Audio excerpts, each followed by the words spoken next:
Hello, folks. Thought I'd do one more real quick here, but promise in the future I'll do something about the background. Of course, it's not the background that matters, right? It's the content. The content here is the divide in America. Why are we divided? Everybody knows that we are. I mean, we're like 50-50, right? 50% don't even care about the Constitution. The other 50% trying to preserve it. And we don't understand. I mean, normal people just getting up every day, taking the kids to school, trying to get their stuff together, going to work, making the money, cook supper at night, putting them to bed. It just, we're day to day trying to take care of our lives, and then we're just looking at this divide and say, why? Why? We get on Facebook, and half of the people, even our own damn family, half of them don't even understand what the hell's going on. And we're like, what is this? Why? Why are we this divided?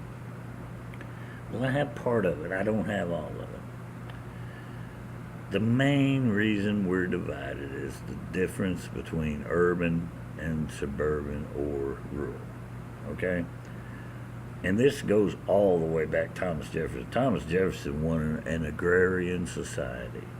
And he thought that that was the best way to go because he said that, if we all had to fend for ourselves, grow our own on the land, we would understand what liberty, freedom, and all that is about. Whereas people who live in a city, they don't see things that way. Right? Everything's from a grocery store. We don't do it ourselves. We get it from somebody else. And who does that? Who sweeps the streets? Fire protection, police protection, buses, transportation. All of that's provided by the government. So the urban people think that the government's great. So when some country ass boy like me comes up and says, "Hey, government sucks, man. You don't want government." Well, they go, "What are you, crazy? Government's great. They provide me everything I need." This is the divide in America. If you live in an urban environment, government is good. If you live in a suburban or a rural environment, government's the devil. They come out there and they tell you what you can grow on your land, what you can't grow. Oh, it rained last week. That's a wetland. You can't even grow in that now. I'm going to take control of your property. EPA comes out and takes control of people's property and stuff. Does anybody in the city care? If I own 30 acres out in Kansas and it rains one day and 15 acres gets flooded and the EPA comes out and tells me that's a swampland now, that's a wetland, I can't do anything to it. Do you think somebody in New York City cares? Of course they don't care. They don't have no property. They own a little flat on a 34th floor. They don't care. This is the divide in America. The urban against the rural. And so that's why we have this. What are we going to do about it? I don't know. I don't have the answers. But I'm telling you, that's what it is. So maybe we should both kind of think about what each other's doing. The truth of the matter is, for those urban people, it's local government. It ain't federal. You understand what I'm saying? It's local government that provides all the things that you're wanting and that you get. That's fine. We're fine with that. People out in the country are fine with you having a local government that provides what you want. What we don't want is a federal government that tries to apply the same rules to me that they apply to you. Think about that for a minute. If I live in a farm in the middle of bumfuck Kansas, should I be under the same rules that you are in Brooklyn? Why? Why?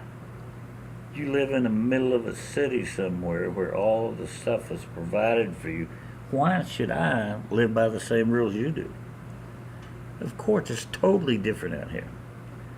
But that's not what happens under socialism.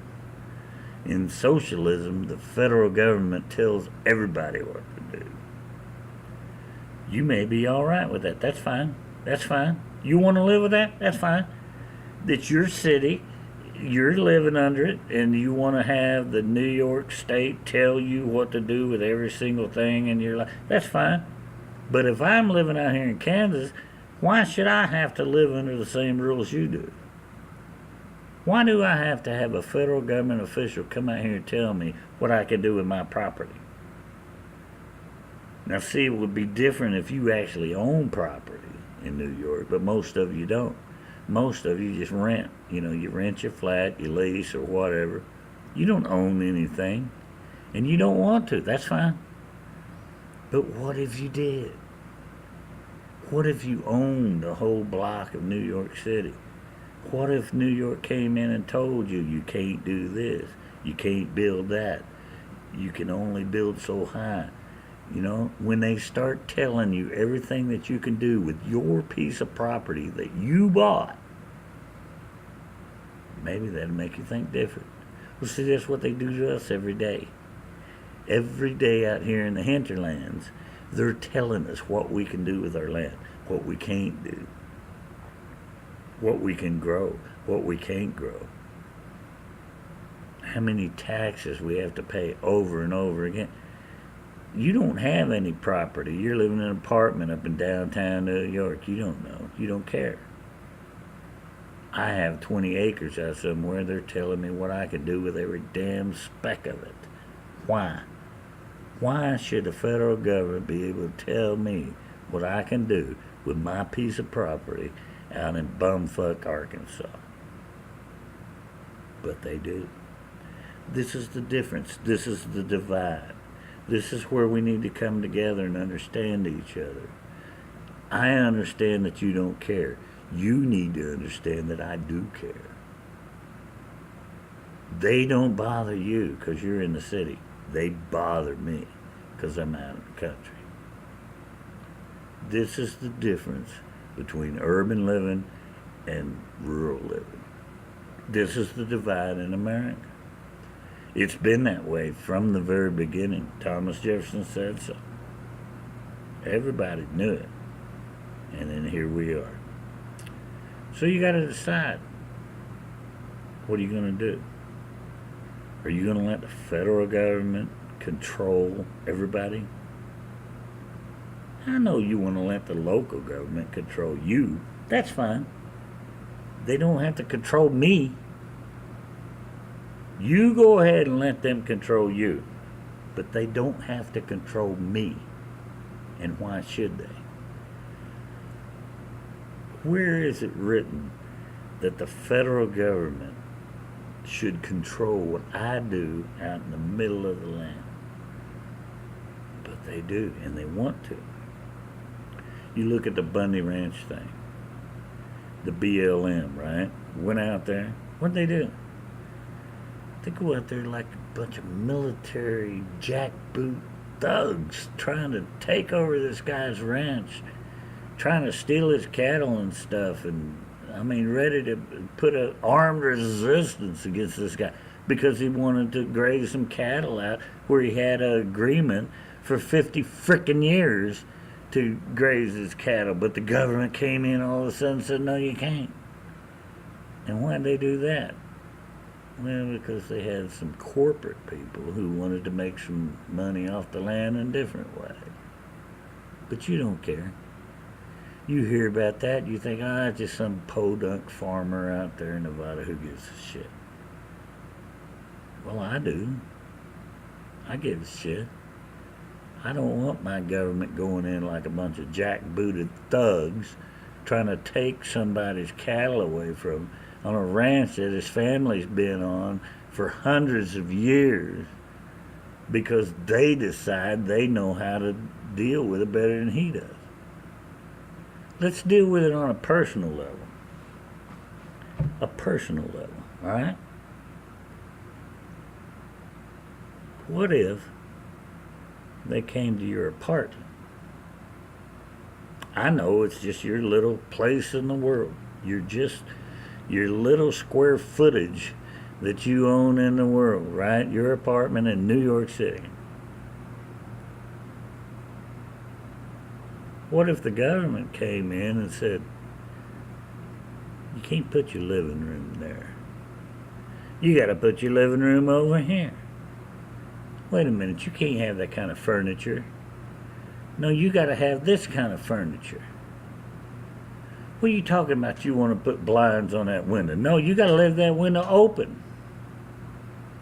You're suppressing the light from the other people who want to see inside you. What the hell? If they want to tell you what to do in your apartment in New York City, what would you think if the government came in and started telling you what you had to do in your apartment? What you could do, what you couldn't do, what kind of furniture you get, what you couldn't have? What would you think? Yes, you'd be pissed off. Well, we're pissed off because that's what they're doing to us every day. That's the government. Their control, their power, and that's what they do. I can't remember who said it, but there was a man who once said the government is power. They're force. That's all they are. And that's what they are. To the force of a gun, to the force of taking your liberty away, they tell you what you can and can't do. You're okay with it as long as it's old country folks. What if it was you? What if it's your apartment? You'd probably think about it a little bit different then, wouldn't you? But then again, they do that, don't they? Already. You can only paint so many colors. You can only have so much, this, that, or the other. The government works you in so many ways, you don't even know. Wake up and look at it. Wake up and look at all the ways the government controls what you can do with your life. And then tell me that you're okay with that. Because I ain't.